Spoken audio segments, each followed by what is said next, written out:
Rajnath Singh, Amit Shah, Nitin Gadkari, JP. Nadda உள்ளிட்ட மொத்தம் 72 பேர் மத்திய அமைச்சர்களாக பதவியேற்பு. புதிய அமைச்சரவையில் பிரதமர் உள்ளிட்ட 31 பேர் கேபினெட் அமைச்சர்களாக பதவியேற்பு. மத்திய அமைச்சரவையில் பெண்கள் 7 பேருக்கு இடம். நிர்மலா சீதாராமன், அன்னபூர்ண தேவி, அன்னபூர்ண பட்டேல் உள்ளிட்ட 7 பேர் பதவியேற்பு.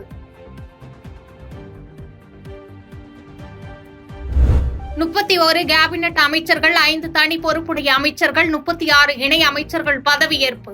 தமிழகத்தை சேர்ந்த நிர்மலா சீதாராமன், ஜெய்சங்கர், எல்முருகன் மீண்டும் அமைச்சர்களாகினர். பாதகம் செய்பவரை கண்டால் நாம் பயங்கொள்ளலாகாது பாப்பா. மோதி மிதித்து விடு பாப்பா, அவர் முகத்தில் உமிழ்ந்து விடு பாப்பா. அண்மை செய்திகளை உடனுக்குடன் தெரிந்து கொள்ள இணைந்திருங்கள் எம் நாடு தொலைக்காட்சியுடன்.